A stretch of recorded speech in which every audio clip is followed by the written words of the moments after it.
Welcome students. आज हम लोग basic strength of nitrogen containing compound के डिस्कशन को आगे कंटिन्यू करते हैं। ठीक है, तो पिछले क्लास में हम लोग क्वेश्चंस की बात कर रहे थे और एक इम्पॉर्टेंट कंक्लूजन ड्रॉ की थी भाई ग्वानिडीन इज वन ऑफ द। अच्छा, बेसिक स्ट्रेंथ की अगर बात करें तो बेसिक स्ट्रेंथ को क्या डिफाइन किया था हम लोग ने कि नाइट्रोजन पे लोन पेयर की जितनी ज़्यादा डेंसिटी होगी, जितने ज़्यादा इलेक्ट्रॉन डोनेटिंग ग्रुप लग जाएंगे, जितना ज़्यादा डेल्टा माइनस चार्ज हो जाएगा, उतना ही ज़्यादा उसका लोन पेयर डोनर कैपेबिलिटी हो जाएगा, उतना ही ज़्यादा बेसिक स्ट्रेंथ। ये आइडिया क्या था? ग्वानिडीन इज स्ट्रॉन्गेस्ट ऑर्गेनिक बेस, ये भी डिस्कस किया था। ठीक है, और अगर लोन पेयर एरोमेटिसिटी का पार्ट है फॉर एग्जांपल पायरॉल में, तो वहाँ लीस्ट बेसिक कंपाउंड वो हो जाएगा। ठीक है, तो इस टाइप का डिस्कशन कंप्लीट किए थे। तो डिक्रीजिंग बेसिक स्ट्रेंथ, एक दो क्वेश्चन और कर लेते हैं। Decreasing basic strength, decreasing basic strength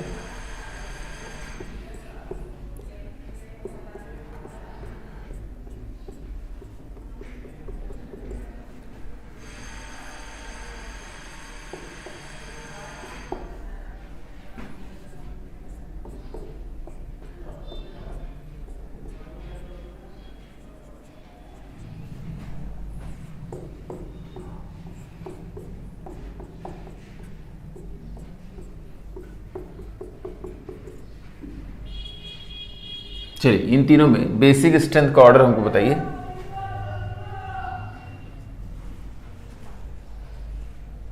ठीक है, तो सबसे पहले बात समझने की कोशिश करिए कि यहाँ जो लोन पेयर है इसकी अगर बेसिक स्ट्रेंथ डिस्कस की जाए तो ये आपका क्या है? डीलोकलाइज्ड लोन पेयर है। ठीक है, तो डीलोकलाइज्ड लोन पेयर, तो बेसिक स्ट्रेंथ क्या हो जाएगी? घट जाएगी। ठीक है, यहाँ आपका क्या है? Localized lone pair. Localize lone pair कई बार बात हो चुकी है कि भाई ये लोन पेयर क्या है? बोर्ड के प्लेन में होता है, हाइब्रिड ऑर्बिटल में होता है, जबकि रेजोनेंस पीजेड परपेंडिकुलर प्लेन में हो रहा है। तो ये लोन पेयर क्या है? लोकलाइज्ड है। तो इसके कंपैरिजन में बेसिक स्ट्रेंथ क्या होगी? ज़्यादा हो जाएगी। और यहाँ देखिए, यहाँ दो लोन पेयर दिख रहे हैं नाइट्रोजन पे, लेकिन इस लोन पेयर की बात नहीं करनी है। ठीक है, ये तो डीलोकलाइज लोन पेयर है, ये लोकलाइज लोन पेयर है, इसकी बात करेंगे। और ओवरऑल ये प्लस आर इफेक्ट से यहाँ इलेक्ट्रॉन डेंसिटी बढ़ा भी रहा है। ठीक है, अगर आप इसका रेजोनेटिंग स्ट्रक्चर बनाएंगे तो आप देखेंगे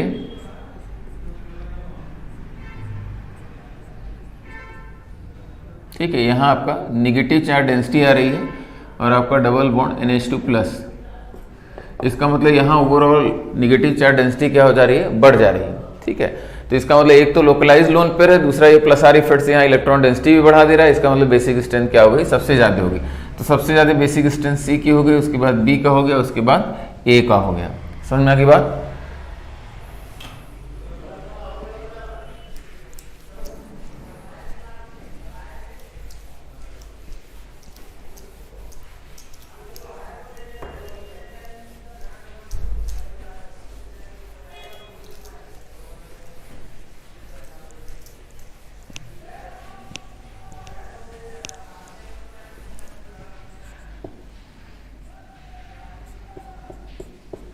ये भी एक इंपॉर्टेंट क्वेश्चन।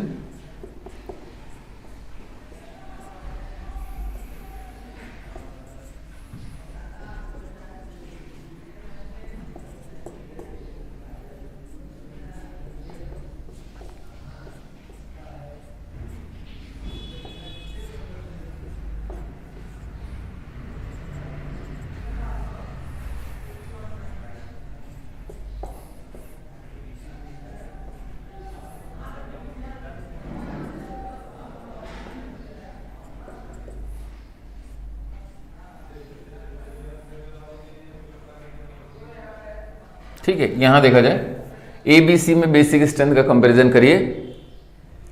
अच्छा, अब यहां एक बात समझने की कोशिश करिए, ये नाइट्रोजन कहाँ मौजूद है? ठीक है, ये ब्रिजहेड का एटम हो गया। यहाँ नाइट्रोजन क्या है? ब्रिजहेड एटम है। और अगर आप इसको डीलोकलाइज कराएंगे तो यहाँ डबल बॉन्ड आएगा और हाइब्रिडाइजेशन क्या हो जाएगा? sp2 hybridisation. तो ये डीलोकलाइजेशन नहीं हो सकता। समझ में आ रही बात? तो ब्रिजहेड पे नाइट्रोजन पे जो लोन पेयर है वो डीलोकलाइज नहीं कर सकता। तो बेसिक स्ट्रेंथ के लिए तो बहुत अच्छी बात हो जाएगी। क्यों नहीं डीलोकलाइज कर पा रहा है? क्योंकि अगर आप डीलोकलाइज कराएंगे तो यहाँ डबल बॉन्ड आएगा और हाइब्रिडाइजेशन क्या हो जाएगा? sp2 हो जाएगा। एक बार बना के दिखा दें। अगर आपने इसको डीलोकलाइज कराया, इसका रेजोनेटिंग स्ट्रक्चर बनाया, तो आपका रेजोनेटिंग स्ट्रक्चर ये हो जाएगा, यहाँ हाइब्रिडाइजेशन sp2 हो जाएगा, जो कि नहीं बना सकते। समझ में आ रही बात? ब्रिजहेड एटम का हाइब्रिडाइजेशन sp2 नहीं हो सकता। मतलब ये लोन पेयर क्या है? लोकलाइज्ड है, लोकलाइज लोन पेयर है। ठीक है, तो लोकलाइज लोन पेयर है, इसका मतलब क्या है? ये सी डबल बॉन्ड सिर्फ कौन सा इफेक्ट लगा रहा है? Minus I only, minus I only. ये माइनस आई लगा के इसकी बेसिक स्ट्रेंथ को डिक्रीज करना चाह रहा है। यहां देखा जाए, क्या यहां दोनों तरफ डीलोकलाइज लोन पेयर है? नहीं, ये लोन पेयर भी क्या है? लोकलाइज्ड है। This is a localize lone pair. ठीक है, और यहां दोनों तरफ से क्या हो रहा है? माइनस आई ओनली, और इधर से भी ये क्या लगा रहा है? Minus I only. दो कार्बोनिल का माइनस आई इफेक्ट लग रहा है। जबकि यहां देखिए, यहां लोन पेयर क्या डीलोकलाइज है? नहीं, ये ब्रिजहेड एटम तो है नहीं। ठीक है, तो बिल्कुल ये डीलोकलाइज लोन पेयर है। ठीक है, क्योंकि ब्रिजहेड एटम नहीं है, आराम से डीलोकलाइज कराइए, हाइब्रिडाइजेशन sp2 हो जाएगा, कोई टेंशन नहीं है। तो इसका मतलब डीलोकलाइजेशन तो सबसे ज़्यादा बेसिक स्ट्रेंथ को डिक्रीज करेगा। सबसे ज़्यादा बेसिक क्या हो गया? A हो गया, उसके बाद B हो गया, दोनों में लोकलाइज लोन पेयर है माइनस आई के आधार पे, और उसके बाद क्या हो जाएगा? C हो जाएगा। ये आपका बेसिक स्ट्रेंथ का ऑर्डर हो गया।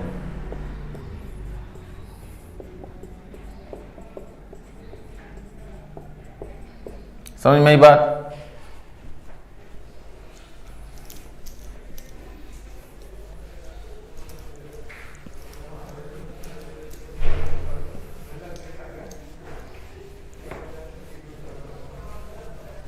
ठीक है, तो लगभग सभी कॉन्सेप्ट्स हम लोगों ने डिस्कस कर लिए।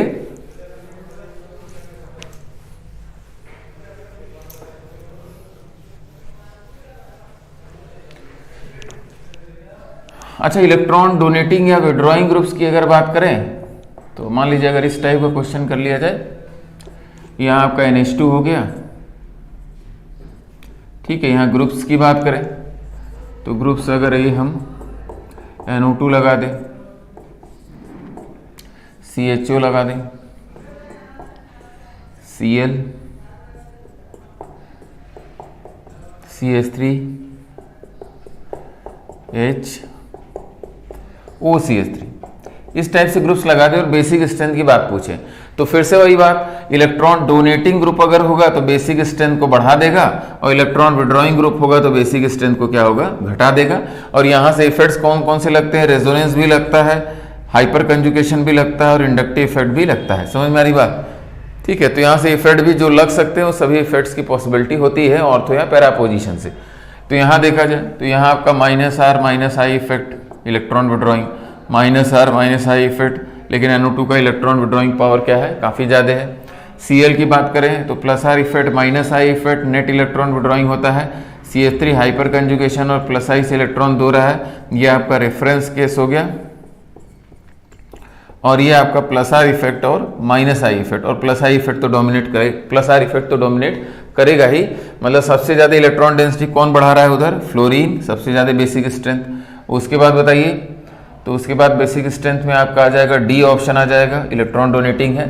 हाइपर कंजुगेशन, इंडक्टिव इफेक्ट दोनों मिलकर इलेक्ट्रॉन डेंसिटी बढ़ा रहे हैं, लेकिन F वाले में क्या है? +R इफेक्ट लग चुका है। Resonance is a very powerful effect in comparison to hyperconjugation and inductive. इसके बाद देखा जाए तो इसके बाद आपका E केस हो गया, रेफरेंस इलेक्ट्रॉन खींचा तो नहीं जा रहा है कम से कम। इसके बाद आपका इलेक्ट्रॉन खींचने में सबसे कमजोर कौन होगा? C होगा। उसके बाद B होगा, और सबसे ज़्यादा इलेक्ट्रॉन विड्रॉइंग कैपेसिटी क्या है? NO2 की है, तो बेसिक स्ट्रेंथ को सबसे ज़्यादा डिक्रीज करेगा। ठीक है, मेरे ख्याल से आपको क्लियर हो गया।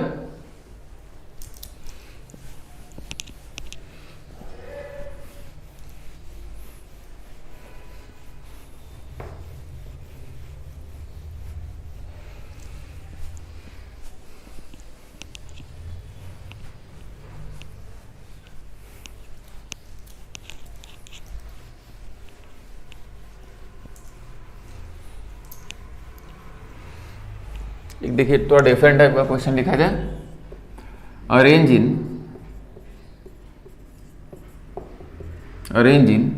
Decreasing order of acidic strength,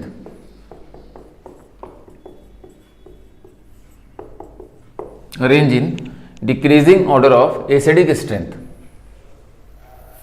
acidic strength के ऑर्डर में अरेंज करना है, देखा जाए।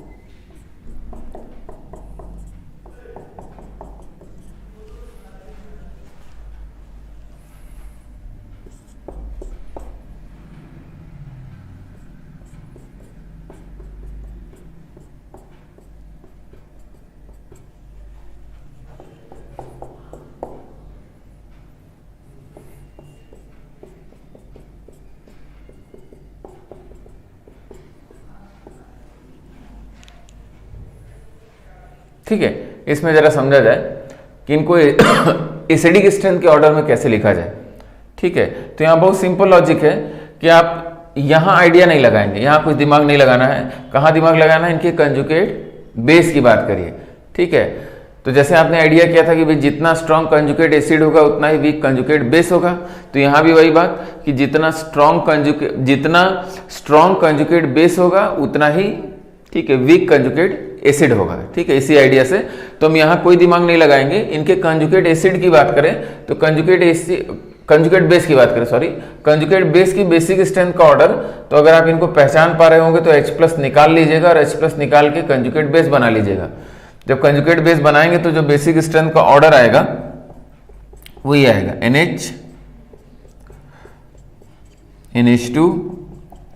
NH2 आप पहचान रहे होंगे, गुआनिडीन स्ट्रॉन्गेस्ट ऑर्गेनिक बेस। इसके बाद जो बेसिक स्ट्रेंथ का नंबर आएगा, यहाँ H+ एक्सेप्ट करा, इक्विवेलेंट रेजोनेटिंग स्ट्रक्चर। फिर हम बात करेंगे लोकलाइज लोन पेयर में, तो हम लोकलाइज लोन पेयर में पहुंच गए CH3 CH2 NH2 के पास। उसके बाद बेसिक स्ट्रेंथ की बात करें तो उसके बाद पिरिडीन का बेसिक स्ट्रेंथ। ठीक है, देखिए दोनों ही जगह लोन पेयर क्या है, लोकलाइज्ड है। ठीक है, लेकिन यहाँ हाइब्रिडाइजेशन क्योंकि sp3 है और यहाँ हाइब्रिडाइजेशन sp2 है। ठीक है, तो इसीलिए s कैरेक्टर बढ़ने से बेसिक स्ट्रेंथ को पीछे किया। दोनों में लोन पेयर और नाइट्रोजन लोकलाइज्ड है। अब डीलोकलाइजेशन की बात किया जाए तो यहां देखा जाए तो ये आपका NH2 हो गया, यहाँ डीलोकलाइज लोन पेयर है। और इसके बाद सबसे बेकार बेसिक स्ट्रेंथ तो क्या हो जाएगी, पायरॉल की हो जाएगी। क्यों? क्योंकि यहाँ लोन पेयर क्या है, एरोमेटिसिटी का पार्ट है। समझ में आ रही बात? Loan pair is part of aromaticity. ठीक है, तो इसका मतलब क्या हुआ, इसका मतलब हुआ ये तो आपका किसका ऑर्डर हो गया, ये ऑर्डर हो गया आपका बेसिक स्ट्रेंथ का, बेसिक स्ट्रेंथ। ठीक है, यानी कंजुगेट एसिड की एसिडिक स्ट्रेंथ का ऑर्डर क्या हो जाएगा, रिवर्स हो जाएगा। ठीक है, अगर हम इसको यहां बना के लिखें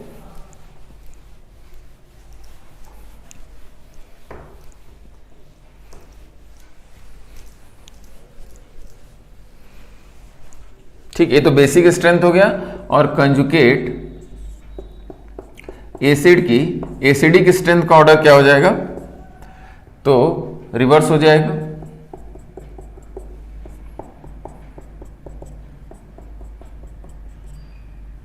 ये आपका क्या हो गया, NH2+ हो गया।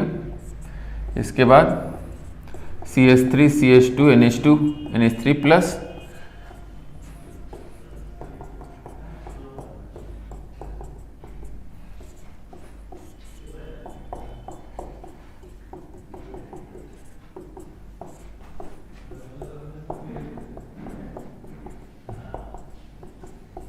समझ में आ रही बात? ठीक है, तो ये आपका किसका ऑर्डर हो गया, एसिडिक स्ट्रेंथ का ऑर्डर हो गया। और ये आपका क्या हो गया, कंजुगेट, सॉरी, ये कंजुगेट एसिड की एसिडिक स्ट्रेंथ का ऑर्डर हो गया और ये कंजुगेट बेस की बेसिक स्ट्रेंथ का ऑर्डर। तो फिर से समझ लीजिए, अगर आपको यहाँ एसिडिक स्ट्रेंथ पूछ रहा है, आराम से H+ निकाल लीजिए, कंजुगेट बेस के पास पहुंचिए, उसकी बेसिक स्ट्रेंथ का ऑर्डर अरेंज करिए और उसी का रिवर्स क्या हो जाएगा, आंसर हो जाएगा।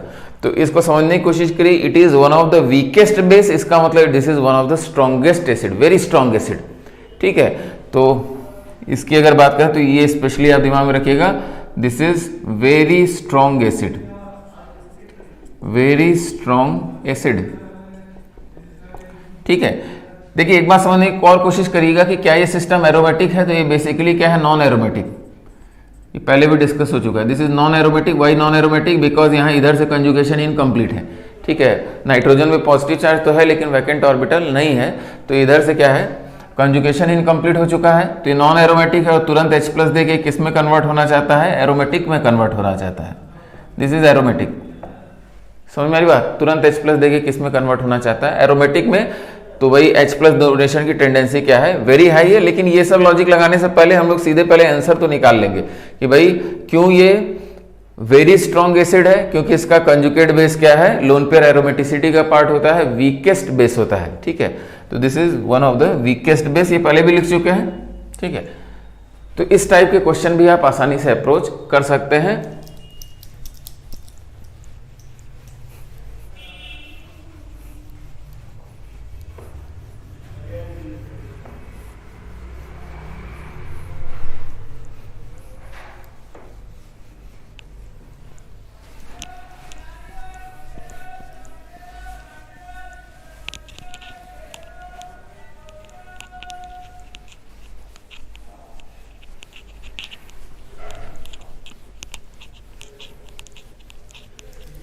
ठीक है, अब इसमें एक और टॉपिक समझ लिया जाए, ऑर्थो इफेक्ट।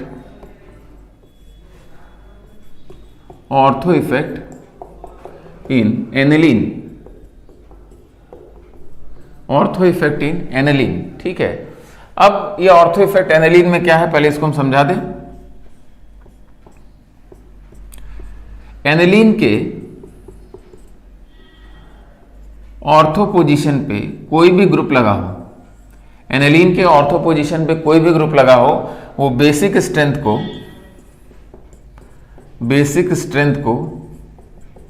डिक्रीज करता है, ठीक है। बेसिक स्ट्रेंथ को डिक्रीज करेगा। Any group at ortho position of benzoic, any group at ortho position of aniline decreases the basic strength. ये थोड़ा सा रिवर्स है।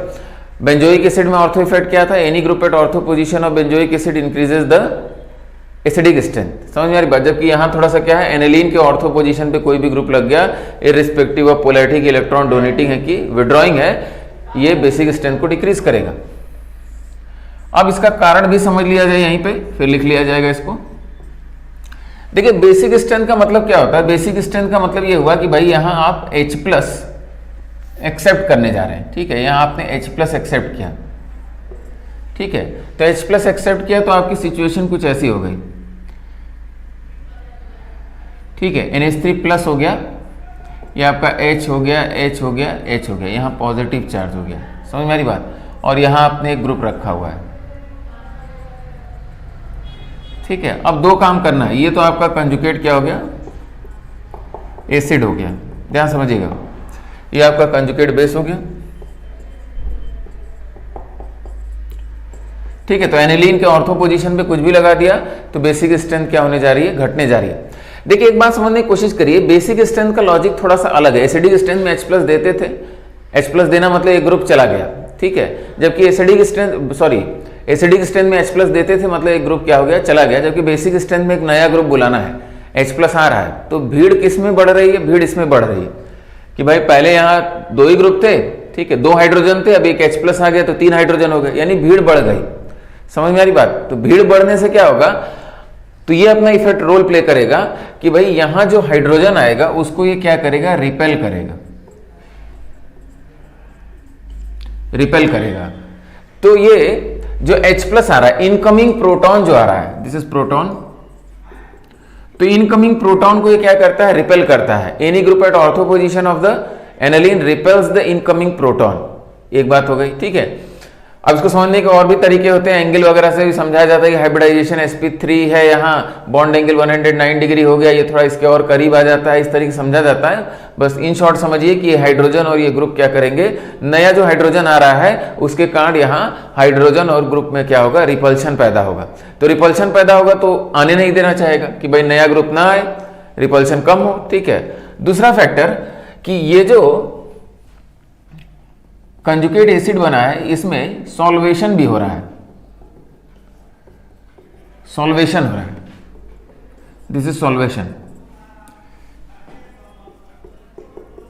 सॉल्वेशन, लेकिन ये इसको भी रिपेल करता है। यानी सॉल्वेशन के इफेक्ट को भी डिक्रीज करता है, वाटर को भी पास पास नहीं आने देता, कहता है कि नहीं वाटर आएगा तो उससे भी भीड़ बढ़ेगी, तो वाटर को भी कंजुगेट एसिड में सॉल्वेशन अच्छे से नहीं करने देता है, उसको भी रिपेल करता है, मतलब ओवरऑल इसकी स्टेबिलिटी क्या कर रहा है, डिक्रीज कर रहा है। ठीक है, तो फिर से बात को एकदम क्लियरली समझ लिया जाए, इसको लिख लेते हैं अभी स्टेटमेंट की फॉर्म में। अच्छा, इसको फिर से समझा जाए, इसको नाम क्या दिया जाता है, ये बेसिकली H+ के आने को स्टेरिक हिंड्रेंस के द्वारा ये रिपेल करना चाहता है, तो इसको स्टेरिक इनिबिशन ऑफ प्रोटोनेशन नाम दिया जाता है। ठीक है, स्टेरिकली ये H+ को यहां आने नहीं देना चाहता है। ठीक है, तो दो काम कर रहा है, एक तो हाइड्रोजन को ही रिपल्शन पैदा कर रहा है और दूसरा सॉल्वेशन के इफेक्ट को भी डिक्रीज कर दे रहा है। तो है तो ये ऑर्थो इफेक्ट, ऑर्थो पोजीशन से जो भी इफेक्ट है वो ऑर्थो इफेक्ट, लेकिन यहां ऑर्थो इफेक्ट का एक्सप्लेनेशन क्या है, स्टेरिक इनिबिशन ऑफ प्रोटोनेशन। जैसे वहां हमने बेंजोइक एसिड में क्या एक्सप्लेन किया था, steric inhibition of resonance, coplanarity का लॉस। यहां ऐसा कुछ नहीं है। ठीक है, यहां क्या है, बस भीड़ जो बढ़ रही है, ठीक है, उसमें जो जो ये इफेक्ट डाल दे रहा है उसी को हम लोग बोल रहे हैं स्टेरिक इनिबिशन ऑफ प्रोटोनेशन। ठीक है, तो पहले लिख लेते हैं इस स्टेटमेंट के फॉर्म में। पहले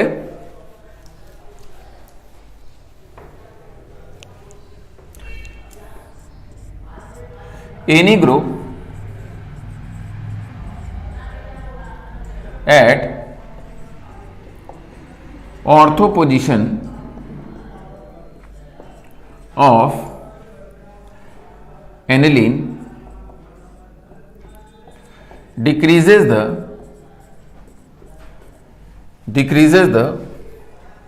basic strength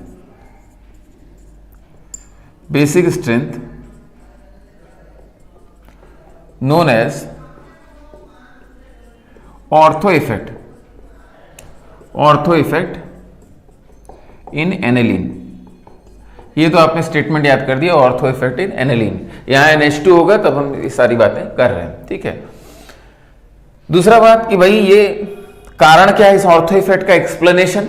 ठीक है, तो एक्सप्लेनेशन क्या है कि any group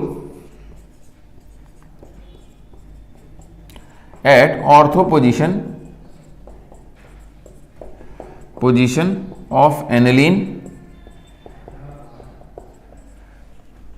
repels the incoming proton, मतलब H+, and also decreases the effect of solvation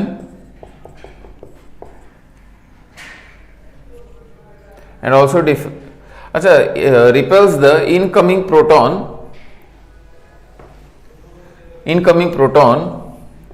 known as steric inhibition of protonation, steric inhibition of protonation, SIP। वहां SIR बोला था, यहां SIP, steric inhibition of protonation. ठीक है, और एक और बात, ठीक है, group at ortho position also decreases the solvation effect in the conjugate acid. ठीक है, तो group at ortho position also decreases the solvation in conjugate acid।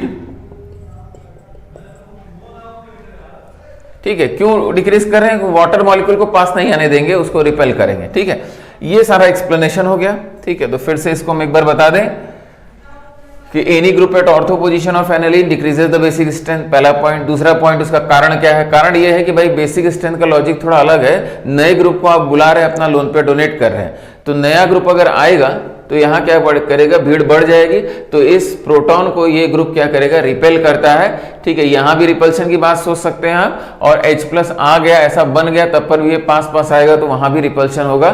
ठीक है, या स्टेरिक हिंड्रेंस होगा।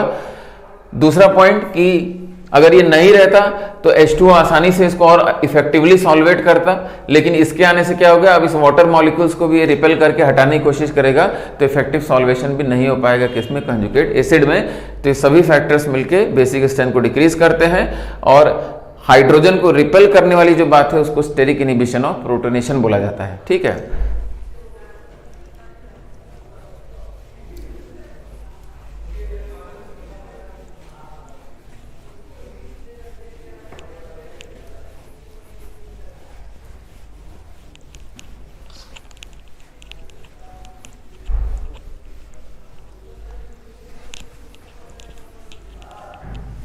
देखा जाए अब इसके एग्जाम्पल, बहुत ज्यादा एग्जाम्पल इसमें हम लोग को नहीं देखने हैं। ठीक है, 3-4 एग्जाम्पल ही समझने हैं।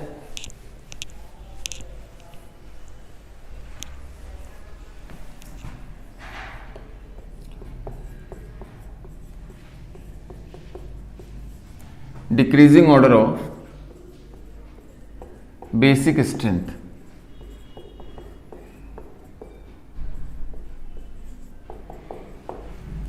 ठीक है, एक नया इफेक्ट आप जान गए। अब उस आधार पे 2-4 क्वेश्चन कर लिए जाएं।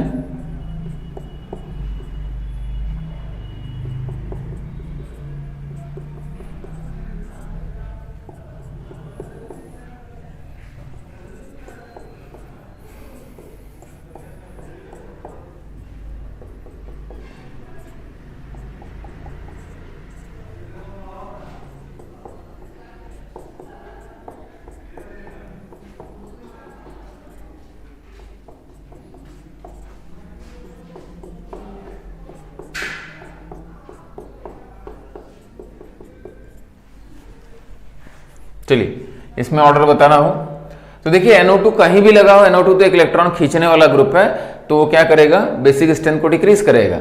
लेकिन ऑर्थो से लगा हुआ है, तो ऑर्थो से लगा हुआ है तो आप ऑर्थो इफेक्ट बोल सकते हैं। ऑर्थो इफेक्ट से बेसिक स्ट्रेंथ डिक्रीज कर रहा है, -R तो है ही, और -I इफेक्ट भी लग रहा है, और वो मैक्सिमम लग रहा है, तो minimum basic strength, ortho effect एक एडिशनल इफेक्ट लग गया जो बेसिक स्ट्रेंथ को डिक्रीज करने जा रहा है। ठीक है, यहां देखा जाए, यहाँ -I ओनली लग रहा है, यहाँ आपका -R और -I इफेक्ट मिनिमम लग रहा है। ठीक है, इसका मतलब सबसे ज्यादा बेसिक स्ट्रेंथ रिलेटिवली D की हो जाएगी। फिर उसके बाद इनमें अगर देखा जाए तो कम इलेक्ट्रॉन विड्रॉइंग कैपेसिटी B की, फिर उसके बाद C हो गया, और ये तो बहुत ही ज्यादा बेसिक स्ट्रेंथ डिक्रीज करेगा, A हो जाएगा। अच्छा, आंसर अगर हम ऑर्थो इफेक्ट नहीं भी कंसिडर करते तो हमारा आंसर तो यही होता, -I इफेक्ट मैक्सिमम के आधार पर हम अपना आंसर दे देते। ठीक है, लेकिन और भी ज्यादा डिक्रीज आ गया वैल्यू में, और भी ये नीचे चला गया, क्योंकि यहाँ से एडिशनल इफेक्ट रिपल्शन वगैरह का, प्रोटॉन का रिपल्शन और इफेक्टिव सॉल्वेशन न होने देना कंजुगेट एसिड का, तो एडिशनल फैक्टर्स लग गए, बेसिक स्ट्रेंथ डिक्रीज कर गया, स्टेरिक इनहिबिशन ऑफ प्रोटोनेशन। तो मैक्सिमम एग्जांपल्स तो इसमें बड़ी आसानी से एक्सप्लेन हो जाते हैं।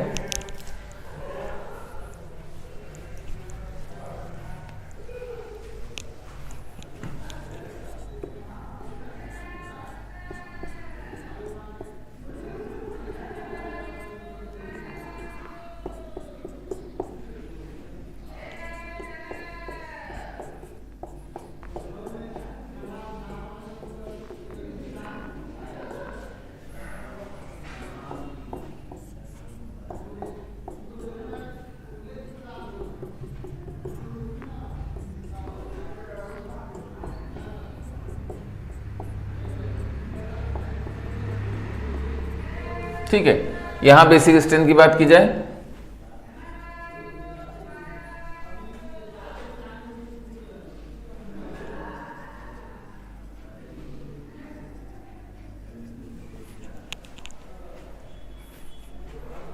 ठीक है, तो यहां अगर बात करें तो यहां फिर से, अच्छा हेलोजेंस में तो शुरू से ही हमने सीखा कि भाई decided on the basis of -I। ठीक है, ये पास है तो -I स्ट्रांग लगेगा, ठीक है, दूर जाएगा तो -I इफेक्ट का कमजोर होगा, और -I जितना स्ट्रांग लगेगा बेसिक स्ट्रेंथ उतनी डिक्रीज कर जाएगी। तो सबसे ज्यादा बेसिक स्ट्रेंथ तो D का हो गया, लेकिन यहां से एक एडिशनल इफेक्ट -I तो लग ही रहा है, और ऑर्थो इफेक्ट की भी बात कर दी, ऑर्थो इफेक्ट। ठीक है, याद रखना हेलोजेंस में वाला पॉइंट हमेशा याद रखिएगा, सेम हेलोजन को डिफरेंट साइड्स पे आप लगा रहे हो ऑर्थो मेटा पैरा पे, तो decided on the basis of -I। ठीक है, तो हाँ एडिशनल ऑर्थो इफेक्ट लग गया तो और डिक्रीज हो गया बेसिक स्ट्रेंथ, तो D हो गया, उसके बाद C मिनिमम -I, उसके बाद B, उससे ज्यादा माइनस आई, और उसके बाद ए, ठीक है, मैक्सिमम माइनस आई भी लग रहा है और ऑर्थो इफेक्ट भी लग गया। समझ में आ रही बात? तो ये आपका एक्सप्लेनेशन हो गया। सीएल को डिफरेंट साइट्स पे हमने वेरी किया।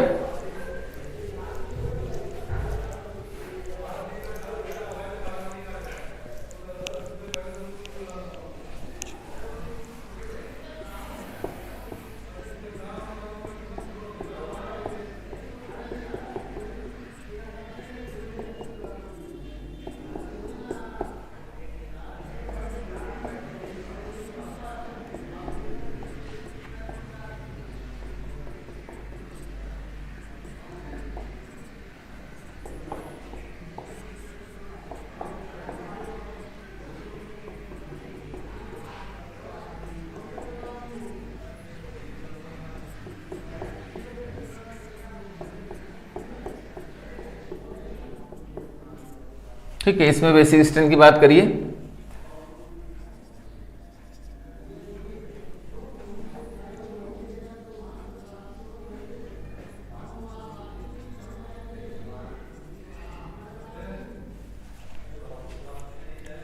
देखा जाए, अब इसमें थोड़ा सा अलर्ट रहेंगे। CH3 वैसे तो एक इलेक्ट्रॉन डोनेटिंग ग्रुप होता है और बेसिक स्ट्रेंथ को बढ़ाता है, समझ में आ रही बात, लेकिन ऑर्थो पोजीशन से यहां हमको लिखना पड़ेगा ऑर्थो इफेक्ट, और यहां ऑर्थो इफेक्ट बेसिक स्ट्रेंथ को क्या करेगा? घटाने वाला काम करेगा।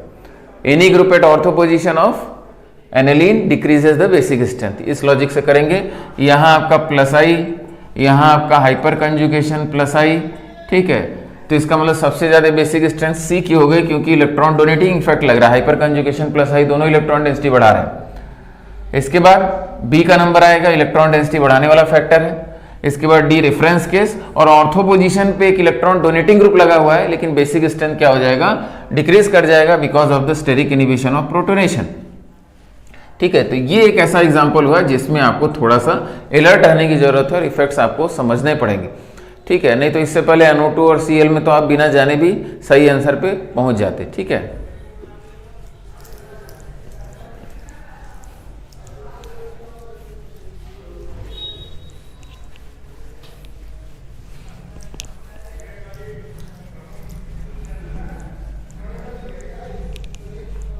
अब इसके बाद कुछ ऐसे एग्जांपल्स जहां आपको थोड़ा सा याद करना पड़ेगा।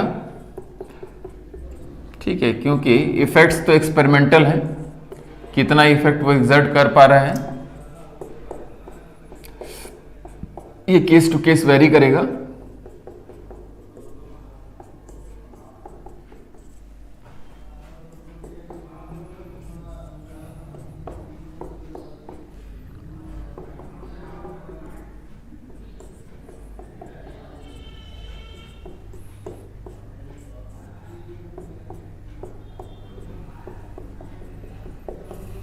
चलिए, इनमें बेसिक स्ट्रेंथ का ऑर्डर, तो इसमें समझने की कोशिश किया जाए। यहां ऑर्थो इफेक्ट लगा, ऑर्थो इफेक्ट लगा,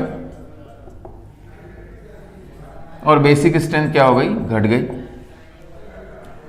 यहां देखा जाए, ये B stands for basic strength यहां। ठीक है, यहां देखा जाए, यहां कौन सा इफेक्ट लगा? माइनस आई ओनली लगा, और यहां भी बेसिक स्ट्रेंथ क्या हो गई? घट गई। यहां देखा जाए प्लस आर इफेक्ट लग गया और माइनस आई इफेक्ट लग गया, लेकिन प्लस आर इफेक्ट की बात की जाए, रेजोनेंस इलेक्ट्रॉन डेंसिटी क्या कर रही? बढ़ रही।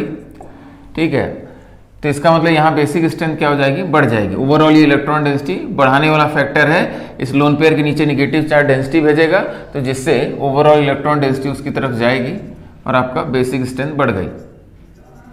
ठीक है, या कई तरीके से समझा जाता है कि लोन पेयर जब डिलोकलाइज होगा तो इसके नीचे नेगेटिव चार्ज आएगा, नेगेटिव चार्ज का लोन पेयर के साथ रिपल्शन, तो ये लोन पेयर डिलोकलाइज होने की टेंडेंसी कम हो जाएगी, बेसिक स्ट्रेंथ बढ़ जाएगा। कई तरीके से समझा जा सकता है इसको।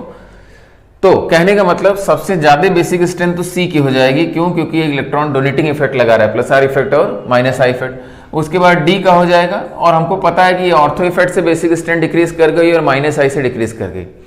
अब यहां पे आपको थोड़ा सा सोचना पड़ेगा, ये नहीं कि आंख बंद करके ये घट गया तो सर ये बहुत घट गया होगा, ऐसा नहीं होता है। ठीक है, अब वो ग्रुप पे डिपेंड करता है, कभी कभी बहुत ज्यादा घटाने का इफेक्ट हो सकता है, कभी कभी कम घटाने का इफेक्ट हो सकता है, ठीक है। तो उसमें एडिशनल बातें भी है।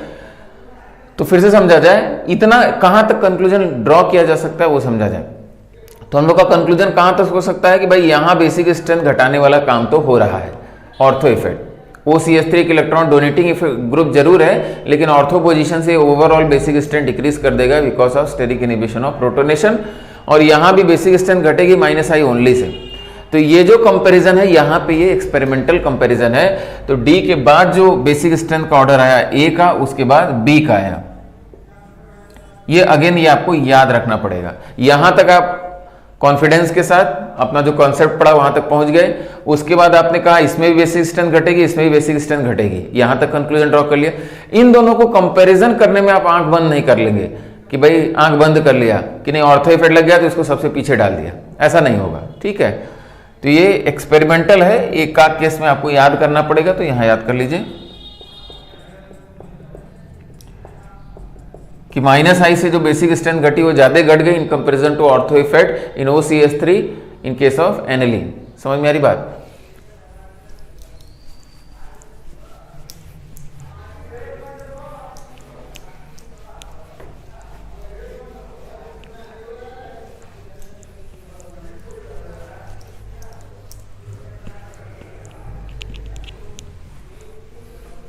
पांचवा एग्जांपल और लास्ट एग्जांपल इसमें,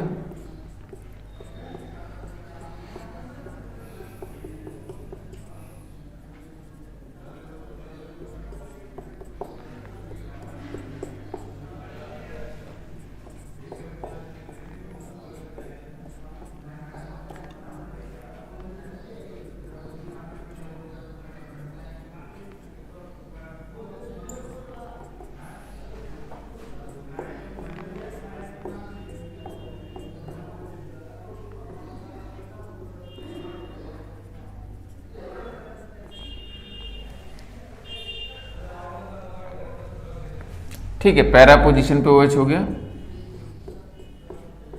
और D आपका सिर्फ क्या हो गया, एनिलीन हो गया।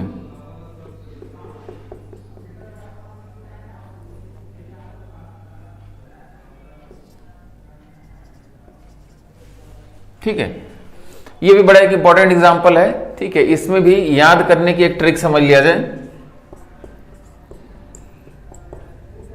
अब ट्रिक क्या है कि भाई इसका आंसर आप निकालिए बिना ऑर्थो इफेक्ट की डिस्कशन किया, बिना ऑर्थो इफेक्ट दिमाग में लाए, ठीक है। तो write down the answer, write down the answer without considering ortho effect. फिर से वही बात, क्या ऑर्थो इफेक्ट नहीं लग रहा? ऑर्थो इफेक्ट तो लग रहा है, ठीक है, लेकिन जो ओवरऑल एक्सपेरिमेंटल चेंजेस आ जाते हैं आंसर में, ठीक है, तो उसको हम लोग को आंसर से मतलब है भाई, ठीक है। तो आंसर से मतलब है तो एक तरीका डेवलप कर लिया जाए ताकि ये लंबे समय तक याद रहे, ठीक है। बहुत हम एक्सपेरिमेंटल लिख देंगे तो आपको पता लगा कि भाई वो याद ही नहीं रह रहा है, ठीक है। तो जैसे इससे पहले वाला OCH3 लिखा, ठीक है, हमने उसको समझाने की कोशिश की लेकिन बार बार वो भूल जाता है, ठीक है। तो यहां भी जब अगर इसका आंसर लिखेंगे तो बार बार दिमाग से स्लिप करेगा, तो उसको बचने के लिए आप एक काम कर लीजिए कि भाई विदाउट ऑर्थो इफेक्ट अपना आंसर लिखिए और वही आंसर आता भी है। तो जैसे यहां अगर बात करें तो यहां जो आपने शुरू से पढ़ा है कि भाई लोन पेयर है तो +R इफेक्ट लग गया और -I इफेक्ट क्या लग गया, मैक्सिमम लग गया। इलेक्ट्रॉन डेंसिटी तो बहुत बढ़ा रहा है, बेसिक स्ट्रेंथ को बढ़ाएगा। यहां देखा जाए -I ओनली लगा, +R इफेक्ट नहीं लगा। यहां देखा जाए तो यहां आपका +R इफेक्ट लग गया और -I इफेक्ट क्या हो गया, मिनिमम लग गया। और ये आपका रेफरेंस केस हो गया। समझ में आ रही बात? रेफरेंस केस हो गया। तो सबसे ज्यादा बेसिक स्ट्रेंथ किसकी हो जाएगी? तो सबसे ज्यादा इलेक्ट्रॉन डेंसिटी बढ़ाने वाला काम C करेगा। C क्यों करेगा? समझ में आ रही बात? क्योंकि +R लग रहा है और -I मिनिमम लग रहा है, ठीक है। उसके बाद आपका आंसर A हो जाएगा। A क्यों हो जाएगा? समझ में आ रही बात? क्योंकि यहाँ +R इफेक्ट तो लग ही रहा है और -I इफेक्ट मैक्सिमम है। तो A और C में आपने डिस्टिंग्विश किया on the basis of -I effect. -I maximum basic strength के लिए अच्छा तो नहीं है, लेकिन ओवरऑल +R लग रहा है तो बहुत अच्छी बात। यहाँ सिर्फ माइनस आई इफेक्ट लग रहा है, मतलब बेसिक स्ट्रेंथ को घटाने वाला काम, तो डी हो जाएगा, उसके बाद बी हो जाएगा, और यही सही आंसर भी होता है। समझ में आ रही बात? तो कोई कहे, जैसे अब कोई एक्सप्लेन करने को कहे कि ये आंसर एक्सप्लेन करिए, तो हम बोल सकते हैं सर यहाँ ऑर्थो इफेक्ट लगा लेकिन प्लस आर लग रहा है, और प्लस आर इसका बड़ा पावरफुल होता है, तो मे बी वो डोमिनेट कर गया, इसलिए बेसिक स्ट्रेंथ बढ़ गई। रेफरेंस केस से बेसिक स्ट्रेंथ तो बढ़ी गई, लेकिन वो सब बातें नहीं करनी। ठीक है, आपको आंसर कैसे निकालना है, write down the answer without considering the ortho effect, और आपका आंसर आ जाएगा, आपको उसी से मतलब है। ठीक है, तो ये फिफ्थ एग्जांपल भी आप दिमाग में बैठा लीजिएगा। NH2 और OH डिफरेंट साइड्स पे वेरी कर रहे हैं, तो जो आपने बेसिक शुरू से पढ़ के रखा है उसी के आधार पे आप आंसर निकाल लेंगे। तो ये तो हम लोग ने डिस्कशन कर लिया ortho effect in aniline, steric inhibition of protonation.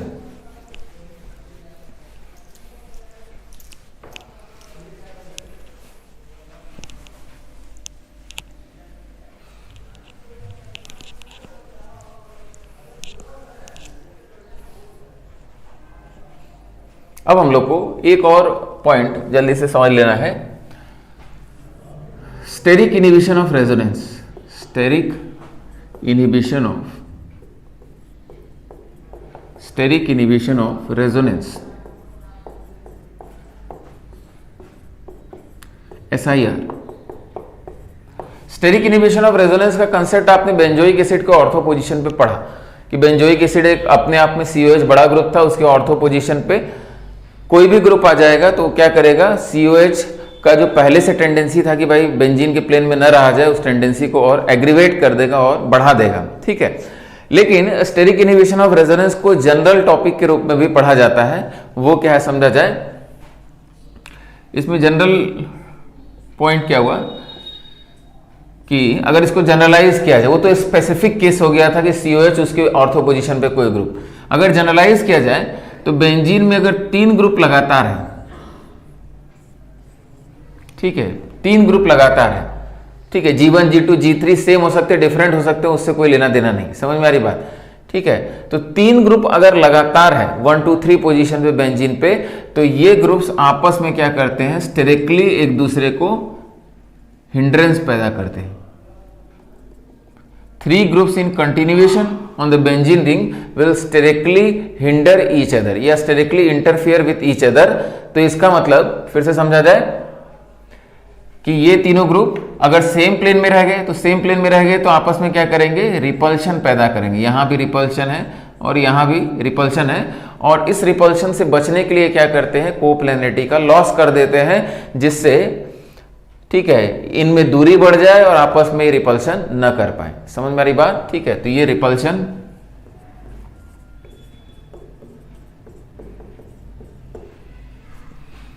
और यहां भी क्या है, रिपल्शन है।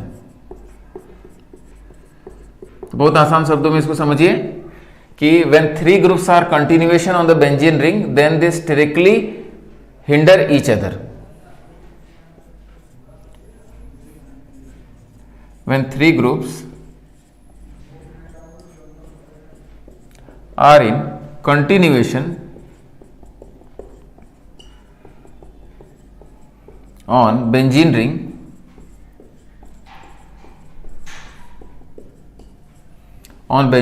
then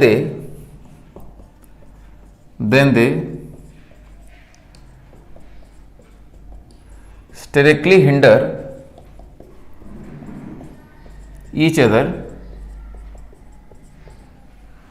ठीक है, स्टेरिक हिंडरेंस आपस में भी होता है और बेंजीन के साथ भी होता है, स्टेरिकली हिंडर ईच अदर। ठीक है, बेंजीन के साथ भी स्टेरिक हिंडरेंस। ठीक है, so to avoid this steric hindrance their coplanarity with the benzene ring is lost. ठीक है, तो sterically hinder each other and loses their coplanarity with the benzene ring। coplanarity with the benzene ring, coplanarity with the benzene ring। ठीक है, और फिर से समझा जाए, ये और ये अगर बेंजीन के प्लेन में नहीं है, ये और ये ठीक है प्लेन में नहीं है, एक दूसरे के प्लेन में नहीं है। सपोज ये ग्रुप कहां चला गया, ऐसे बाहर चला गया, ठीक है, या ये ग्रुप अंदर चला गया, ये ग्रुप बाहर चला गया, या ऐसा कुछ हो गया, या इसका प्लेन रोटेट कर गया, कई प्रकार से हो सकती है। या तो ग्रुप आप ऐसे निकाल लीजिए बाहर, या इसके प्लेन को रोटेट कर दीजिए, या सिग्मा बॉन्ड के नाम फिर रोटेशन है, रोटेट कर दीजिए, ठीक है, ये ग्रुप रोटेट हो गया, ऐसे चला गया, ठीक है। तो अपना स्टेरिक हिंड्रेंस बचाने के लिए ये इस टाइप से मॉडिफिकेशंस करेगा। तो इसे होगा क्या, इसे होगा क्या कि ये बेंजीन का पाई बॉन्ड यहाँ जो भी अगर पाई बॉन्ड है, लोन पेयर है, कुछ भी है, उसके साथ प्रॉपर ओरिएंटेशन में नहीं रहेगा और रेजोनेंस नहीं कर पाएगा। सीधी सीधी बात यही है कि अगर ये और ये ग्रुप, ठीक है, कारण जो भी हो, इससे रिपल्शन हो रहा हो, यहाँ रिपल्शन हो रहा हो, जो भी हो रहा हो, तो ये अगर थोड़ा सा ऊपर उठ जाता है, ठीक है, या थोड़ा सा घूम जाता है, ठीक है, इसके बाद घूम जाता है, तो जो भी मॉडिफिकेशन होगा, जैसा ग्रुप होगा वैसा अपना मॉडिफिकेशन वो करेगा। तो या तो ये इसके अबाउट घूम जाएगा ऐसे, ठीक है, ताकि इलेक्ट्रॉन पेयर का रिपल्शन कम हो जाए, या तो क्या हो जाए, ठीक है, या थोड़ा सा बाहर निकल जाए।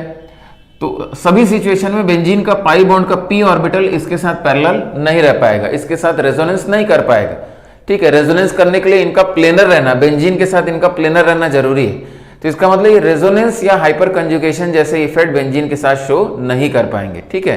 तो इसका मतलब यहाँ रेजोनेंस नहीं, हाइपर कंजुगेशन नहीं, समझ में आ रही बात। यहाँ भी आपका रेजोनेंस नहीं, हाइपर कंजुगेशन नहीं, ये भी रेजोनेंस नहीं कर पाएगा, हाइपर कंजुगेशन नहीं कर पाएगा। R for resonance and S for hyper conjugation, ना तो प्लस R माइनस R, ना तो हाइपर कंजुगेशन। समझ में आ गई बात। तो एक बार फिर से इसको हम समझा दें। When three groups are in continuation on the benzene ring, then they sterically hinder each other and loses their coplanarity with the benzene ring। आपस में स्टेरिक हिंड्रेंस, बेंजीन के साथ स्टेरिक हिंड्रेंस, तो इसने कहा कि भाई प्लेन ही रोटेट कर दो, या बाहर ही थोड़ा सा निकल जाओ, या थोड़ा सा ये अंदर ही चला जाएगा। अगर ये बाहर आ रहा होगा तो ये अंदर जाएगा, ठीक है, और ये बाहर आ रहा होगा ताकि डिस्टेंस क्या हो जाए, बढ़ जाए। समझ में आ रही बात। तो इसका मतलब प्लेनर स्ट्रक्चर रह नहीं गया और प्लेनर नहीं रह गया, ये सेम प्लेन में नहीं रह गए, तो ये आपस में रेजोनेंस नहीं कर पाएंगे, ना हाइपर कंजुगेशन का इफेक्ट हो पाएगा जैसा ग्रुप रहेगा, ठीक है। तो इसका मतलब फाइनली क्या ड्रॉ किया जाए कि ये रेजोनेंस नहीं हो पाएगा। अगर ये और ये प्लेनर नहीं है तो रेजोनेंस नहीं ऑपरेट करेगा, ठीक है। ये वैसा ही कुछ है जैसा आपने बेंजोइक एसिड में पढ़ा था, ठीक है। This is steric inhibition of resonance. अब यहाँ एक और बात है कि जी स्मॉल ग्रुप्स नहीं होने चाहिए, G should not be small groups, कि बहुत छोटे ग्रुप होंगे या कोई ऐसे स्पेशल ग्रुप होंगे जो एक दूसरे को स्टेरिक हिंड्रेंस न करते हो, तब उसमें इफेक्ट ऑपरेट नहीं करेगा। जैसे ग्रुप बड़ा होना चाहिए, जैसे यहाँ CH3 है तो वो आपस में स्टेरिक हिंड्रेंस करेगा, लेकिन यहाँ फ्लोरीन तो छोटे ग्रुप है रिलेटिवली, वो स्टेरिक हिंड्रेंस नहीं करेंगे, ठीक है।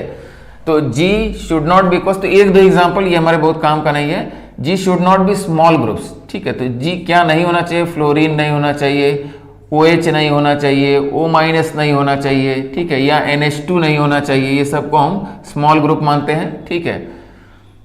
या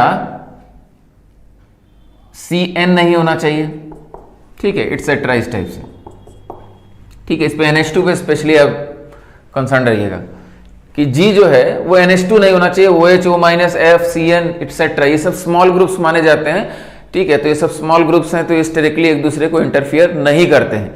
तो तीन ग्रुप अगर आपने लगा भी दिया CN, तो एक दूसरे को हिस्टेरिकली हिंडर नहीं करेंगे, सेम प्लेन में रह जाएंगे। समझ में आ रही बात, बेंजीन के प्लेन में रह जाएंगे, ठीक है। तो ओवरऑल बात यही है, स्टेरिक इनहिबिशन ऑफ रेजोनेंस।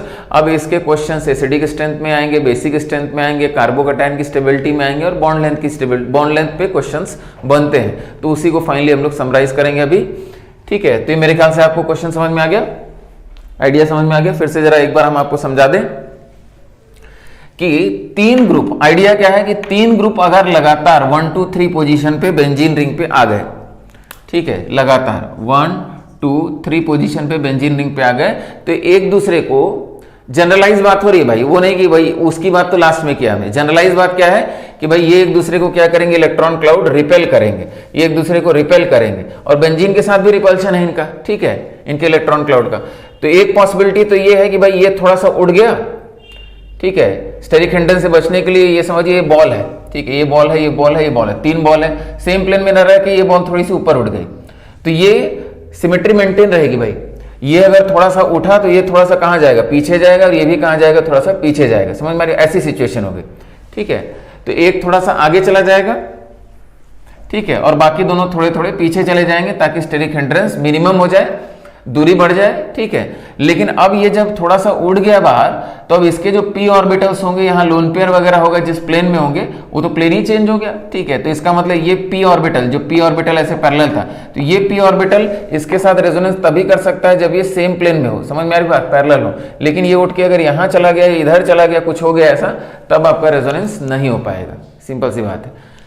या दूसरी पॉसिबिलिटी है कि अगर मान लीजिए कुछ ऐसा स्ट्रक्चर हम बनाएं और इसको क्या करें, ऐसे रोटेट कर दें, यहाँ के अबाउट रोटेशन भी किया जा सकता है, ठीक है। रोटेट कर दिया तो ऐसे घूम के चले गए, तो ऐसे चले गए, जैसे हम लोग बेंजोइक एसिड की बात कर रहे थे, वहां CO माइनस क्या हो गया, परपेंडिकुलर प्लेन में जाने लगता है, तो परपेंडिकुलर प्लेन में चला जाएगा, तब पर भी स्टेरिक हिंड्रेंस तो कम हो जाएगा, लेकिन रेजोनेंस नहीं हो पाएगा, बेंजीन का पाई बॉन्ड का रेजोनेंस नहीं हो पाएगा, ठीक है। और ये सब ग्रुप होंगे तो इनको छोटा ग्रुप माना गया और इस टाइप का कंसेप्ट इसमें नहीं आएगा। अब क्वेश्चंस किया जाए, ठीक है, तब फाइनली हम लोग का कंक्लूजन ड्रॉ होगा।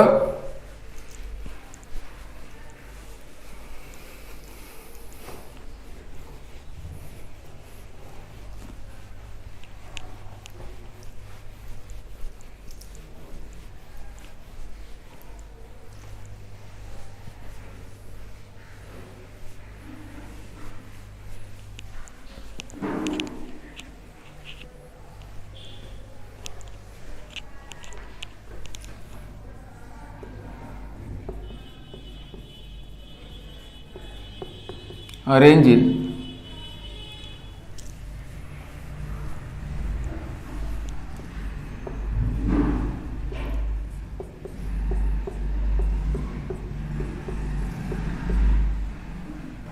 जैसे यहां आपका NCH3 CH3,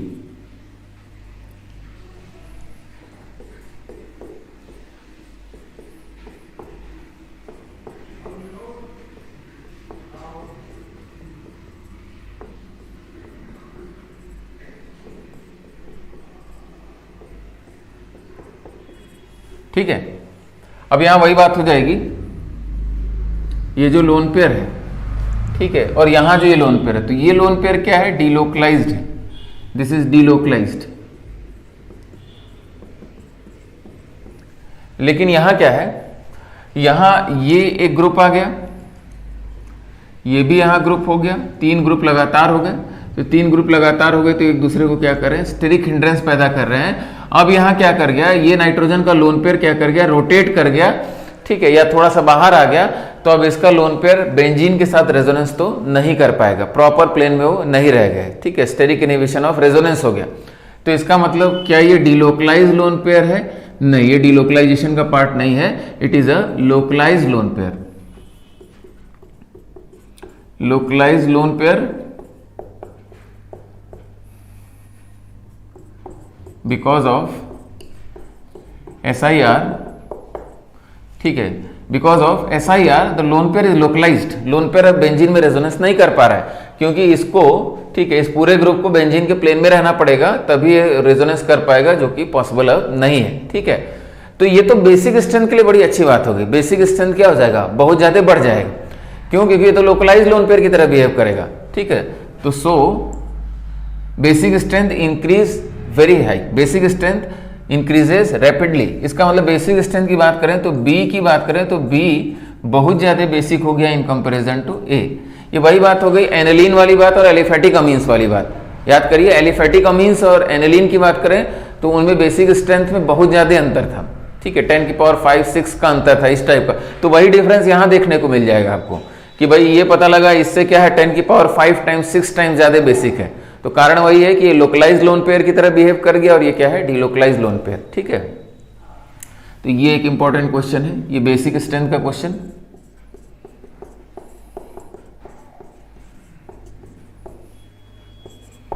दूसरा क्वेश्चन इसमें बनता है,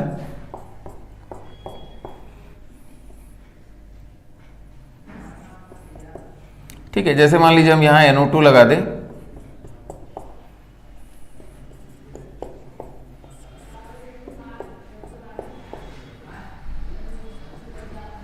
और यहां CN लगा दें, तो आपको पता है कि NO2 का इफेक्ट तो -R - I इफेक्ट होता है, और Cn का इफेक्ट भी -R - I इफेक्ट होता है, लेकिन NO2 की इलेक्ट्रॉन विड्रॉइंग कैपेसिटी ज़्यादा है, तो एसिडिक स्ट्रेंथ का अगर क्वेश्चन ये पूछा जाए तो ए की एसिडिक स्ट्रेंथ बी से क्या हो जाएगी, ज़्यादा हो जाएगी। एसिडिक स्ट्रेंथ का सवाल, acidic strength of A is greater than B, ठीक है। लेकिन अगर यही क्वेश्चन में हम थोड़ा सा चेंज करें,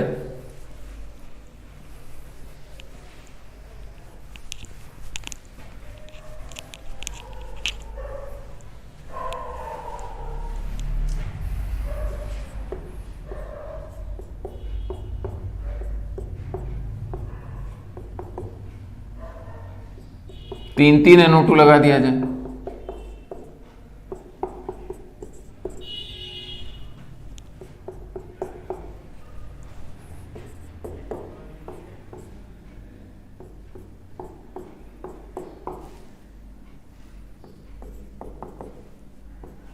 यहां 3 Cn लगा दें, ठीक है। और अगेन इनमें एसिडिक स्ट्रेंथ का सवाल पूछे, ए में एसिडिक स्ट्रेंथ का ऑर्डर बताइए, थर्ड में एसिडिक स्ट्रेंथ का ऑर्डर,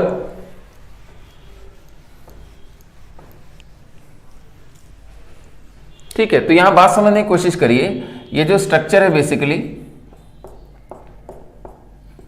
ये इस प्रकार से हो गया, N आपका हो गया, डबल बॉन्ड O हो गया, यहां भी आपका N डबल बॉन्ड O हो गया, यहां भी आपका N डबल बॉन्ड O, ठीक है। तो ये ग्रुप जो है बेसिकली ये एक दूसरे को क्या कर रहे हैं, स्टेरिक हिंड्रेंस पैदा कर रहे हैं, काफी ज्यादा स्टेरिक हिंड्रेंस है, ठीक है। तो ये स्टेरिक हिंड्रेंस पैदा कर रहे हैं, इसका मतलब क्या है कि भाई ये इसका प्लेन क्या करेगा, रोटेट कर जाएगा। स्टेरिक हिंड्रेंस से बचने के लिए इसका प्लेन क्या कर गया, रोटेट कर गया। तो रोटेट कर गया तो इसके p ऑर्बिटल्स इसके साथ पैरेलल नहीं रह पाएंगे। इसका मतलब देखिए होना क्या था कि भाई ये तो -I लगाता है, हमको पता है मेटा पोजीशन -I ओनली होता है, यहां भी -I ओनली होता है, लेकिन ये तो -R इफेक्ट लगाता है। H+ निकलने के बाद निगेटिव चार्ज आप रेजोनेंस कराते हैं, यहाँ निगेटिव चार्ज आएगा तो NO2 के साथ चला जाएगा। लेकिन यहाँ स्पेशल सिचुएशन है कि -I तो लगा रहा है, लेकिन -R इफेक्ट ये नहीं लगा पा रहा है, ठीक है। यहाँ भी -I ओनली हो गया। वही चीज समझा रहा है कि -R क्यों नहीं लगा पा रहा है ये NO2, क्योंकि 3 ग्रुप बल्कि कंटिन्यूएशन में हो गए, तो ये कोप्लेनिटी का लॉस हो गया, और कोप्लेनिटी का लॉस हो गया तो इसका मतलब क्या हो गया कि ये अब इसके साथ रेजोनेंस नहीं कर पा रहा है, ठीक है। -R इफेक्ट अपना लगा नहीं पा रहा है, ठीक है। तो यहाँ निगेटिव चार्ज आएगा भी तो ये अपनी तरफ उसको नहीं खींच पाएगा, उसके p ऑर्बिटल्स उसके प्रॉपर ओरिएंटेशन में नहीं होंगे, ठीक है। तो स्टेरिक इनिबिशन ऑफ रेजोनेंस यहाँ हो गया, ठीक है। तो इसीलिए -I 3 ग्रुप का -I इफेक्ट। लेकिन अब Cn के साथ क्या सुविधा है, एक तो आप याद रख सकते हैं कि भाई उसको हमने लिखवाया है कि भाई वो स्मॉल ग्रुप्स में आता है। दूसरा इसका एक्सप्लेनेशन ऐसे समझ लीजिए कि बेसिकली Cn क्या है, sp हाइब्रिडाइज लीनियर ग्रुप है, sp हाइब्रिडाइज लीनियर ग्रुप है, समझ में आ रही बात। तो लीनियर ग्रुप है तो स्ट्रेट लाइन में, ये भी स्ट्रेट लाइन में, भी स्ट्रेट लाइन में, तो ये तीनों आपस में स्टेरिकली एक दूसरे को इंटरफियर बहुत नहीं करते हैं, इनके बीच स्टेरिक हिंड्रेंस नहीं है। तो इसका मतलब ये Cn बेंजीन के साथ अपनी कोप्लेनरिटी मेंटेन कर ले गया, कोप्लेनर विद द बेंजीन, ठीक है। No SIR, no steric inhibition of resonance, ठीक है। यानी because Cn is linear group, they do not interfere sterically with each other, ठीक है। So it can maintain the coplanarity with the benzene ring, और अगर कोप्लेनिटी benzene के साथ maintain किया तो ये -I ओनली लगाता है, ये तो हमको पता है मेटा पोजीशन, ये -I ओनली लगाता है, ये भी पता है मेटा पोजीशन। लेकिन ये -R और -I दोनों लगाएगा, -R भी लग जाएगा, समझ में आ रही बात, ठीक है। तो Cn is a linear group, it do not strictly interfere with other Cn, ठीक है। so there is no steric inhibition of resonance in this case and it can exert its -R effect, और -R तो बड़ा powerful effect हो गया। इसका मतलब finally जो एसिडिक स्ट्रेंथ आई B की ग्रेटर देन A आ गई, दिस इज एसिडिक स्ट्रेंथ, ठीक है। तो यहां थोड़ा सा चेंज हो गया कि भाई NO2 3 वो भी स्ट्रॉन्ग इलेक्ट्रॉन विड्रॉइंग ग्रुप्स लगते हुए भी इसका एसिडिक स्ट्रेंथ उसके कंपैरिजन में पीछे चला गया, ठीक है। तो ये मेरे ख्याल से एक्सप्लेनेशन आपको समझ में आ गया।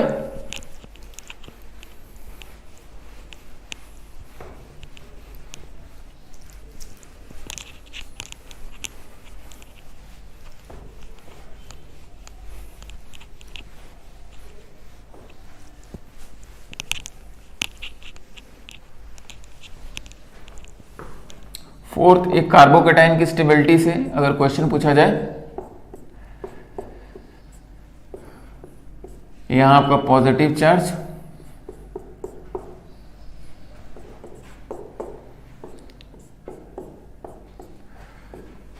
यहां आपका पॉजिटिव चार्ज, यहां मिथाइल और मिथाइल लगा लिया हमने, ठीक है। और आपको स्टेबिलिटी अगर पूछा जाए तो आपके दिमाग में ये आइडिया हो सकता है कि भाई यहां तो दो CH3 एडिशनल लगे हुए हैं, CH3 बॉन्ड लाइन रिप्रेजेंटेशन है, तो CH3 तो एडिशनल इफेक्ट हाइपर कंजुगेशन का लग रहा होगा, तो ये ज्यादा स्टेबल हो गया। लेकिन ऐसा नहीं है, क्यों? क्योंकि बात वही है कि यहां जो, ठीक है, पॉजिटिव चार्ज है, ये डीलोकलाइज्ड पॉजिटिव चार्ज है, डीलोकलाइज्ड पॉजिटिव चार्ज। और यहां समस्या क्या है, अगर हम इसको बना दें, यहां ये CH3, ये CH3, यहां आपका CH3, यहां CH3, तो यहां स्टेरिक इनिबिशन ऑफ रेजोनेंस हो गया, तो कोप्लेनरिटी का लॉस हो गया। तो कोप्लेनरिटी का लॉस हो गया तो इसका जो p ऑर्बिटल है और इसका p ऑर्बिटल आपस में पैरेलल नहीं रह पाएंगे, तो पैरेलल नहीं रहेंगे तो रेजोनेंस नहीं हो पाएगा। समझ में आ रही बात? यहां कोई समस्या नहीं है, यहां ये सेम प्लेन में है और p ऑर्बिटल इसके क्या है, पैरेलल है, यहां रेजोनेंस हो रहा है, ठीक है। तो यहां इस प्रकार का रेजोनेंस क्या हो रहा है, नहीं हो पा रहा है, तो इसका मतलब it is a localized positive charge, ये अनस्टेबल हो जाएगा, लोकलाइज्ड पॉजिटिव चार्ज। तो ये क्या हो गया आपका, अनस्टेबल हो गया, मतलब यहां क्या हो गया, A is more stable than B, stability का क्वेश्चन। समझ में आ रही बात? तो आपने कंसेप्ट तो एक पढ़ा, लेकिन इसका एप्लीकेशन क्या है, एप्लीकेशन हर जगह है, वेरियस पॉइंट्स पे एप्लीकेशन है। अब एक लास्ट पॉइंट हम लोग कंक्लूड करेंगे, क्योंकि धीरे धीरे अब आप हर चीज पढ़ेंगे, आप कहेंगे सर एक इफेक्ट आपने स्टेरिक इनिबिशन ऑफ प्रोटोनेशन पढ़ाया और एक effect steric inhibition of resonance पढ़ाया, ठीक है। तो थोड़ा थोड़ा बेसिक स्ट्रेंथ के कंपैरिजन में, ठीक है, कंफ्यूजन आने लगता है, तो उसको हम दूर करें थोड़ा सा। ये हम लोग का लास्ट पॉइंट है।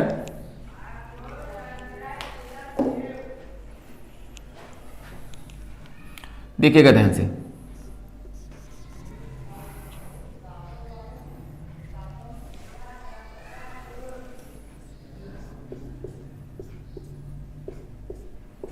जैसे यहां हमने NH2 की बात किया,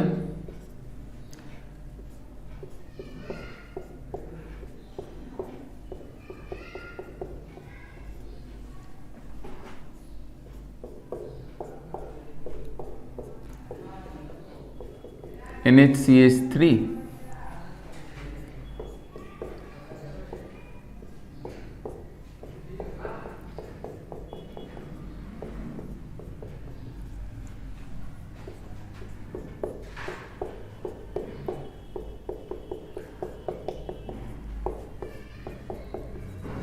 ध्यान समझिएगा इस बात को, लास्ट पॉइंट।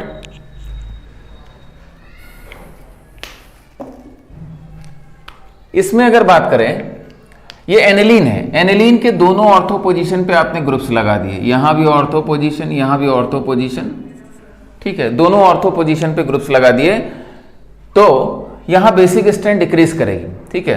तो बेसिक स्ट्रेंथ क्या करेगी, डिक्रीज कर जाएगी, और इसका कारण यहां हम देंगे स्टेरिक इनिबिशन ऑफ प्रोटोनेशन।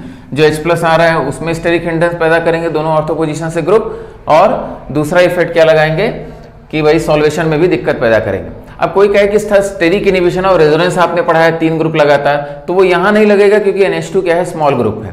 समझ में आ रही बात है, NH2 इज स्मॉल ग्रुप, तो अभी dominating factor steric inhibition of protonation है, जो बेसिक स्ट्रेंथ को घटाएगा। एक पोजीशन पे आपने लगा दिया, ये भी बेसिक स्ट्रेंथ को घटाएगा, और यहां भी इफेक्ट क्या है, स्टेरिक इनिबिशन ऑफ प्रोटोनेशन। लेकिन जैसे ही आपने NHCH3 कर दिया, अब ये ग्रुप बड़ा हो गया, तो अब ये ग्रुप बड़ा हो गया, तो अब यहां अगर आप ग्रुप लगाते हैं, यहां CH3 लगाते हैं, ध्यान समझिएगा, तो यहां CH3 लगा दिया, तो अब एक चीज तो आप कह सकते हैं कि सर H+ आएगा यहां। अब यहां देखिए दोनों बातें हो रही हैं,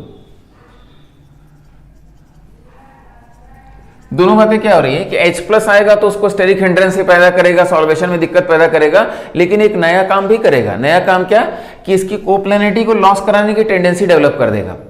समझ में आ रही बात? तो कोप्लेनिटी को लॉस कराने की टेंडेंसी अगर डेवलप होने लगेगी, ठीक है, तो यहां क्या हो जाएगा। अच्छा, यहां कंफ्यूजन से बचने के लिए एक और ग्रुप लगाया जाए, नहीं तो आप कंफ्यूज हो जाएंगे। चलिए अब देखा जाए, ठीक है। तो यहाँ क्या होने जा रहा है, यहाँ अब क्या होने जा रहा है, अब 3 ग्रुप लगातार हो गए और ये स्मॉल ग्रुप है भी नहीं, ठीक है। थोड़ा एग्जांपल एकदम क्लियर कट रखा जाए, बहुत एकदम बॉर्डर लाइन केसेस नहीं लेंगे। अब यहाँ 3 ग्रुप लगातार हो गए और ये छोटा ग्रुप भी नहीं है, ध्यान समझिए। इसको इससे कंपेयर अगर आप करेंगे तो ये NH2 नहीं है। अगर NH2 होता तो हम किसकी बात करते, स्टेरिक इनहिबिशन ऑफ प्रोटोनेशन की बात करते। अब जो डोमिनेट करने लगा वो steric inhibition of resonance dominate करने लगा। इसका कोप्लेनिटी का अगर लॉस हो गया तो ये लोन पेयर बेंजीन में रेजोनेंस ही नहीं कर पाएगा और लोकलाइज्ड होने की तरफ चला जाएगा। और ये अगर लोन पेयर लोकलाइज होने की दिशा में चला गया तो बेसिक स्ट्रेंथ अचानक से बढ़ने लगेगी। तो यहाँ बेसिक स्ट्रेंथ क्या हो जाती है, बढ़ जाती है। और यहाँ कारण क्या दिया जाएगा, यहाँ कारण दिया जाएगा स्टेरिक इनहिबिशन ऑफ रेजोनेंस। ये लोन पेयर डिलोकलाइजेशन का पार्ट अब धीरे धीरे नहीं हो पा रहा है। अब और बल्कि ग्रुप आपने कर दिया, और बल्कि ग्रुप कर दिया, इसका साइज जैसे जैसे बढ़ाएंगे वैसे वैसे कोप्लेनिटी की लॉस की टेंडेंसी बढ़ जाएगी। इसका मतलब यहाँ क्या हो जाएगा, ठीक है, यहाँ आपका बेसिक स्ट्रेंथ और ज्यादा बढ़ जाएगी। और यहाँ इफेक्ट क्या, स्टेरिक इनहिबिशन ऑफ रेजोनेंस। और यहाँ सपोज इथाइल लगा दिया, यहाँ भी इथाइल लगा दिया, कोप्लेनिटी का लॉस क्या हो जाएगा, और ज्यादा हो जाएगा। तो यहाँ भी बेसिक स्ट्रेंथ क्या हो जाएगी, बहुत ही ज्यादा बढ़ जाएगी। और यहाँ इफेक्ट क्या है, स्टेरिक इनहिबिशन ऑफ रेजोनेंस, ठीक है। तो क्लियरली ये चीज दिमाग में बैठा लीजिए कि कब हमको स्टेरिक इनहिबिशन ऑफ प्रोटोनेशन की बात करनी है, जब एनिलीन के ऑर्थो पोजीशन पे कोई ग्रुप लगे। वहां स्टेरिक इनहिबिशन ऑफ रेजोनेंस की बात नहीं करते हैं क्योंकि NH2 स्मॉल ग्रुप माना जा रहा है। लेकिन जैसे ही आप NH2 से ऊपर बढ़े, NHCH3 या N पे 2 मिथाइल लगा दिया, अब कोई ऑर्थो पोजीशन पे ग्रुप आएगा तब हम स्टेरिक इनहिबिशन ऑफ रेजोनेंस की तरफ बढ़ने लगेंगे। जैसे यहाँ डोमिनेट कौन करने लगा, steric inhibition of resonance, lone pair localize होने की दिशा में चला गया तो बेसिक स्ट्रेंथ अचानक से बढ़ जाएगी। कोई कहे sir steric inhibition of protonation का भी तो इफेक्ट आ रहा होगा, हाँ उसका आ रहा होगा, लेकिन ओवरऑल डोमिनेट ये कर रहा है तो हम इसी की बात करेंगे क्योंकि बेसिक स्ट्रेंथ तो बढ़ने जा रही है। समझ में आ रही बात। तो इस टाइप से कोई आपको सवाल पूछे तो कब स्टेरिक इनहिबिशन ऑफ प्रोटोनेशन की बात करनी है, एनिलीन और उसके ऑर्थो पोजीशन पे ग्रुप, और कब हमको स्टेरिक इनहिबिशन ऑफ रेजोनेंस की बात करनी है, जब यहाँ NH2 ना होकर NHCH3 या N पे 2 CH3 लगा दिया तब बात करेंगे, ठीक है।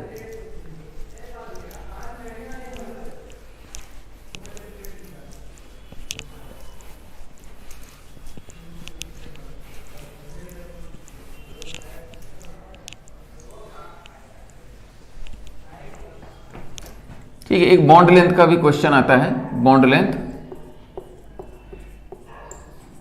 उसको भी समझ लेते हैं जल्दी से। यहाँ आयोडीन हो गया, यहाँ NO2 हो गया, ये आपका क्या हो गया, NO2 हो गया, और यहाँ भी आपका NO2 हो गया।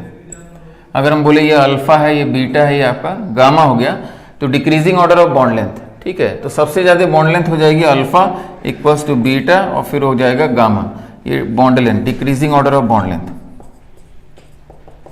Decreasing order of bond length.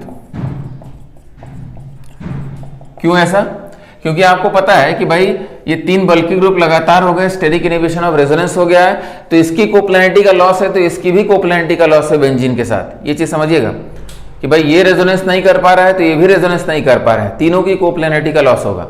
तो अगर ये रेजोनेंस नहीं कर पा रहा है तो माइनस आर इफेक्ट नहीं लगेगा, माइनस आर इफेक्ट नहीं लगेगा। जब रेजोनेंस नहीं होगा तो यहाँ डबल बॉन्ड कैरेक्टर नहीं आएगा, बॉन्ड लेंथ क्या हो जाएगी, बड़ी हो जाएगी।